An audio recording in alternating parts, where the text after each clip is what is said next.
Rhino Nation, here we are once again with a little bit of CWL Lite action. And I have Chief and Stickman on Discord with me. How are you guys doing? Doing great, Jeremy. How are you doing? Very good. Fantastic. Thanks, Jeremy. Hey, thanks for sticking around with me on Discord and helping me out with this war recap, because this was a biggie. We were going against Welsh, 6-1, the Inferno division. We, of course, are in the Mortar division. We were 5-2, so it's the battle of the biggies, really. You know, both of us are right up there in the top 10, and so we really wanted to get this win, just to get us, you know, that farther ahead on the rankings to help us going into the last couple of weeks of action. And let's just see really quick what happened. I'm anxious to see what happened. Let's see. War ended. Oh yeah! Hey, victory, people! Give us the big W, 74-73. Look at the destruction, 98.4, and you know that means there must have been an 11v11. And we actually have our Mr. 11v11 himself. What are you, 3 for 3 now in League, Chief? Yeah, I've got lucky 3 times. Of course you did. Well, I'm excited to see this because I didn't get to see it. So we are going to go ahead and take a look at the 11v11, of course. We also had 3 10v10s, and we'll take a look at 3 Town Hall 9 attacks as well. Let's go ahead and check out the stats really quick. You can see that... again, as I said, we had 1 11v11, 3 10v10s. They only had 2 on their side. And our 9s struggled out of the gate, and we kind of came back and really did some... I think we had 8 or 9 in a row. It was something crazy at the end. We had to have 1 dip, but we at least were able to get a scout. So that was always good. Let's go ahead and check out our 6-packers really quick before we check out the replays. We had B with a 6-pack, Emmy with a 6-pack, and Blue has 2 Town Hall 9s, so it was his Blue account and his Indigo account. I believe those were the only 6-packers. And of course, our Town Hall 11s, both of them killing it with the dips, and as I mentioned, Chief with the 11v11. So with that said, we have some fun attacks to watch. Let's cruise right into it quickly because we have a lot to get through and I don't want to spend a ton of time.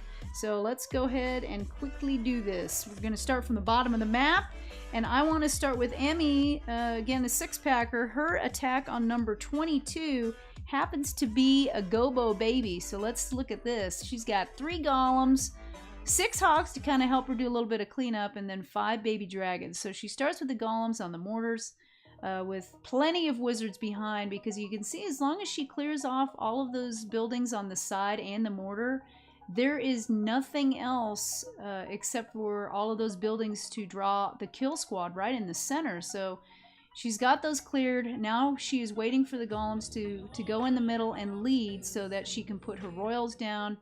And it looks like she is just putting her king down. She's going to put the bowlers down in the center. And here they go. Here's the jump. And watch this funnel. I mean, it ends up working out great for her.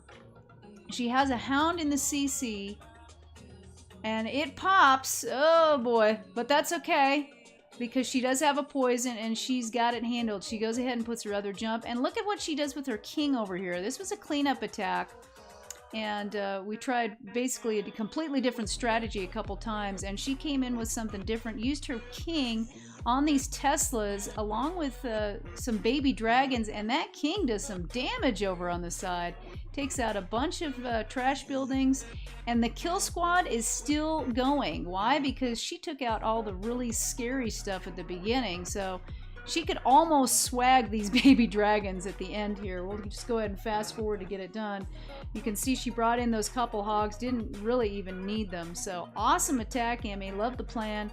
And great job with the 6-pack. Let's move up to Blue. He was actually our 12-packer, and we are going to watch one of his attacks. He is absolutely killing it with this standard good old Go-Ho. So let's check out number 18, his attack. Guys, you can feel free to chime in anytime you want to say something too, but I actually love this attack, and he and I were on voice for a long time last night planning. And this type of attack, when you have the king and the queen together, it really works well. Forget about the bowlers. Just usually jump right in and send those golems in. And you can see here it goes with the countdown. He's got a troll Tesla in the side here. And he always does this. He kind of waits till the very end. He kind of collects himself and lets that countdown happen. So that's why it was long at the beginning. But the CC over at the side, he knew he was going to have to put the poison down quickly. It missed a little bit on the CC troops, but that's okay. You can see, funny, the giant bomb exploded, did some damage to the troops. So here comes the Skelly. Nice jump.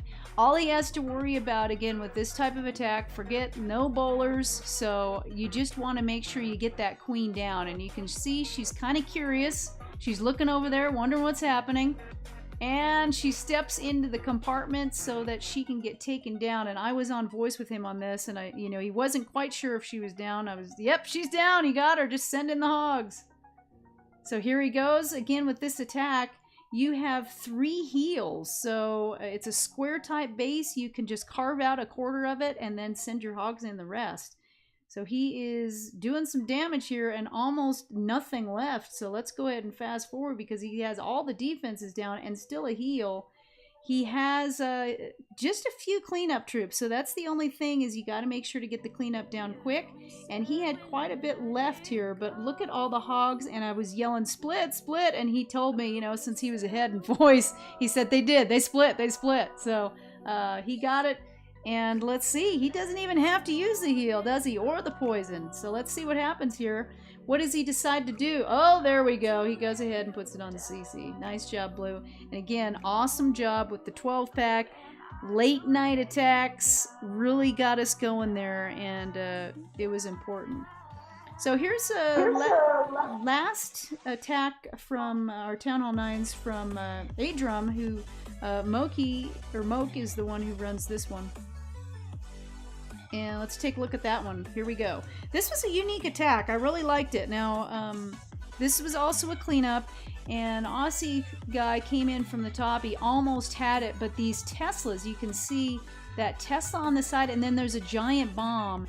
And Moke goes ahead and just uses his queen on the one side and takes out, of course, the Teslas and the bomb and the cannon, and then she kind of cleans up a little bit on the outside as well. He does that because there is a hound in the CC. And then if you noticed on the other side, he used loons to go ahead and take down the Teslas and basically diffuse that giant bomb section over there. So really cool idea for Town Hall 9. Of course, he's also a Town Hall 10 and 11 player, so lots of times you'll see different unique types of moves with those players. Then he sends in one more hog to make sure he gets that giant bomb down. His kill squad kind of jumped in and then jumped back out, but it's okay because he has plenty of hogs to take down the scary stuff at the top. He sent in a couple to take down the expos, and there's not really anything super scary left, right? I mean, he has another heal, a ton of hogs. He has a poison, which let's see if he uses it on the skellies that popped out there. You can see those defenses were distracted by the golem, so no problem there. And he absolutely crushed this base with a really cool, unique start to it, and different use for his queen. He already knew that there was a hound in the CC, so why send your queen right up the middle? Let's just go ahead and use her on the side. So that's Moke. Let's get into the big action here, the stuff that ends up really sealing the war for us here. We're going to go ahead and check out the Town Hall 10 attack. So we'll start with number 8. And we have Fear the Rabbit, who Besus, this is one of his Town Hall 10s. We're going to go ahead and press replay on number 8. And it's his first time in CWL, so pretty exciting that he comes in and crushes this. Now, this was on a base that I believe we hit maybe 2 other times with an attack trying to get this one down. And so we didn't really have too many Town Hall 10 attacks left to try to capitalize and get this 3-star. And Chief, I think you mentioned earlier that you and JP and Besus were all on voice planning the specifics out to make sure that he could capitalize on this. Want to tell us what happened? Well, actually, what he did was he and JP and I we were trying to figure out exactly the most efficient way to get his kill squad to go in where they did without wandering off. So we Right. thought we could improve on the attack right before it, and but we wanted to make sure that mainly the queen went in to take care of everything inside of it, and Y- it worked out great for him. Yeah, you see that she also took out an Inferno, or helped to take out Inferno, and she Yeah, stayed up, yeah, which is awesome. This base was a little scary because it was Spring City, Yeah. but he did have a lot of hogs, and you can also see he has a poison that he goes ahead and uses on some of the skellies that are causing some havoc there over Yeah. by the Inferno. And the heel stalls were placed really nicely. Too. They really were, yeah. And I know that the attack before this, I can't remember if it was Roe who tried this one. His hogs just fizzled out. So I'm like you mentioned, Chief. You guys just tried to figure out the best way to make an adjustment so that kill squad could help the hogs just that little bit extra that they needed. And you could see they hit that giant bomb at the end. Yeah, that one at the end made me really nervous. I was like, all the hogs went like into those small red. Yeah. I'm like, oh, okay. Yeah, it was. They were redlined for sure, and one of them just hit a small bomb, and he still had barely just a little bit left. But very nice attack, and again, we needed another 10v10, so this was clutch. Great job, Asus. Welcome to CWL, buddy. All right, that's our first 10v10. Let's go ahead. Number 7 was our other one, and this was our first 10v10. Taken down, I believe it was JP. No, well, JP actually has 2 Town Hall 10s, so this was his Dark Angel. He hit it first. We're watching it now. He hit it first with his JP account, then came in and made this correction. And this is the one that we were talking about too, where he was talking about using goblins. Hey, Stick, you want to mute for a minute? Talking about using goblins on those gold mines, and then he does this really awesome bowler bounce, and you saw too he used that wall breaker to trigger the Tesla so that he could bowler bounce the Tesla, which was a cool move. I mean, really cool move. And again, that's something that your more advanced players think of. Nice job kind of sneaking in those wall breakers there. And he knew that he needed those buildings up above, down from his first hit in order for his queen to go in. He really needs his queen to go in here to get the job done and not wander. And she's doing a good job. He hits the king ability because you know that Inferno just starts smoking and takes the king down quick if you don't. And look at this. The Inferno got locked on to, I don't know if it was a golem left over or what, but she ended up taking down the Inferno while that golem just got baked. And here come the hogs once again. Hogs are doing really well. A lot of bases are trying to defend against it. You see, all the giant bombs and springs and skellies placed really well on these different bases. But he knows how to place his heals just right because of his first attack, as well as he knew where to put the poison. And this is another one. We were on voice, and he said, no, I'm going to save this heal. I don't need it. I don't need the heal. I'm like, no, please put the heal down. And nope, he didn't. He decided to go ahead and make us torture, just sweat a little bit. Great job with his cleanup again, and you can see his queen still up. Fast forwarded just a little bit because the hogs are just going to run around the base, and you'll see that he's able to actually swag the heal. How often do you see a swag heal on a 10v10? Just a great hit. Good job, JP. Way to go. All right, our last Town Hall 10 attack. What was that?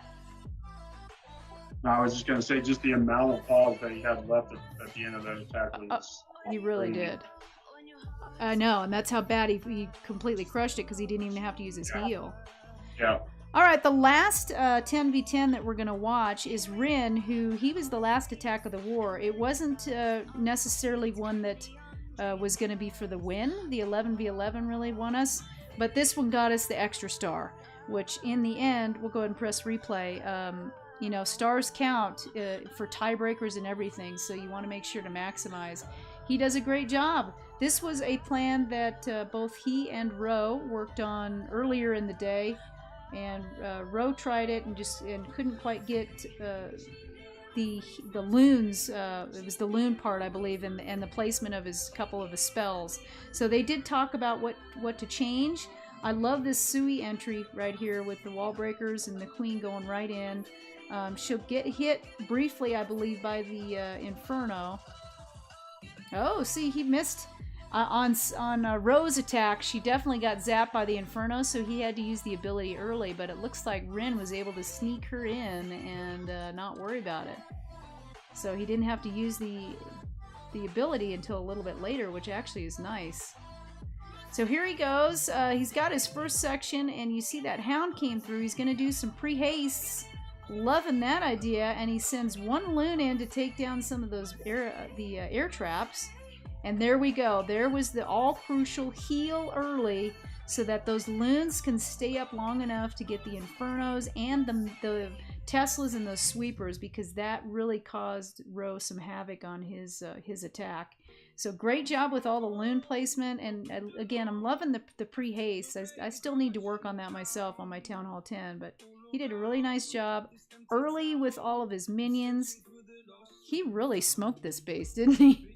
I mean, I'm just watching it now for the first time again because I was gone. Look he's got a bunch of loons left, and really just the expo. The cannons are, you know, not gonna do any harm, obviously. So, great job, Rin. Nice attack. All right, are we ready for the pièce de résistance with the 11v11? Yeah. Chief, you want to talk through your plan when we get to it? Okay, tell me when you hit replay. Yep, let's do it. So we just got the 100% from Rin. Let's go ahead, and it was number 2. And this was a fresh hit, right? We decided early on, you know what? We're gonna leave the 11v11 for the finish of the war. So let's go ahead and press replay, right? Let's do this. Here we go. Right. All right, give us the lowdown. All right. Okay, so we're gonna put a baby drag. We're gonna go from 3 to like 4 o'clock with the queen, and then put a little bit at 6, and then send everything in. So it's a baby drag at 3. Check for Sam's, and we caught a red bomb Sam with 2 tests. Queen's doing her thing, and then I made a novice move and got worried about my queen after I raised her up and hit her ability. But luckily it didn't stop the attack. Yeah. Yeah, So that's when it's key to be on voice for stuff like that, because people can kind of keep you calm. You know, you do something like that when you're not on voice, you're like, dang it, son of a, you know, you get upset. But people on voice will kind of keep you cool, like, don't worry about it, just keep going. He was there the whole time. I tell you what, he's an asset. So then, you know, I sent a golem in this time to take more of the tanking instead of the dirty stuff. And so we're just watching where they split. It looks like my queen's going to go right, so I jump over near the right side of the middle. Mm-hmm. And before everything peters out, I figure it's time to rage it up. And I put a bad heal down on the right side. It should, I think, gone with the left hand through. But anyway, luckily, they get out enough stuff to where the queen, a witch, and a bowler can kind of just go counterclockwise and everything out. And finish it off, yeah. Mm-hmm. Yeah, it gets a little bit crazy in there, doesn't it? With all the troops and the spells going down, you know, to try to... Yeah, so this is the dilemma that we're in at 11s now. And you have to figure it out, like, okay, these ring bases kind of acceptable to a few different kinds of attacks, or do we go anti-3? But in light right now, I think we're still staying with the anti-2. Yeah, I think we almost have to, right? Just because, again, we were talking about how many Town Hall 10s, you know, you need. And even 2 Town Hall 10 3-stars can win it for you. So, you know, if it was more than that, you know, everybody's getting 4 or so, then we'd probably have to go the other way. But you don't always do an 11v11 in these wars. Very nice attack. I loved it. Yeah, thank you. JP helped me plan it, and Yep. Jesus was on there until he was done, and then I went in right after him.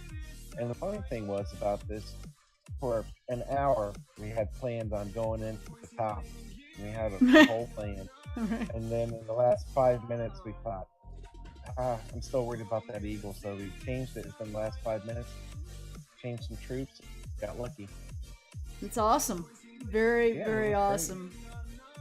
Well, I enjoyed watching that for the first time, and you can see I'm just looking over really quick the war events that Rin came in at the last 12 minutes, and Bandits actually did his couple dips too. And that was one thing I did kind of look in and see what was happening, and it looked like we were way down, and I couldn't quite tell, while I was out. But great I win. know. I mean, Yeah, this is great win. exciting. It's super exciting because it takes us to 6-2. We have another tough war, of course, coming up next week. So we'll rest up for a couple days and get our Monday Fun Day per normal, and then get ready for yet another CWL Lite match. Absolutely. Are we geared up? Are we excited? Oh, Yeah. heck yeah. I mean- doggone it. Yeah, exactly. I mean, this was an awesome win. I mean, I'm stoked. We knew that this was going to be really tough, but it's going to put us in the top 5. So great job by all of the Rhinos sticking together as a team. I love that about us. We all work together so well, and that's what ends up ultimately bringing home the win. So great job. Thanks so much for tuning in this time. If you would like to get notifications of when I put some videos out, why don't you go ahead and hit the like and subscribe for me. And if you would like to join Rhinos, I'll leave some information at the end of this video. So that is it for this time. Over and out. You guys can go ahead and say au revoir as well. Au revoir. Bye. See ya. Peace.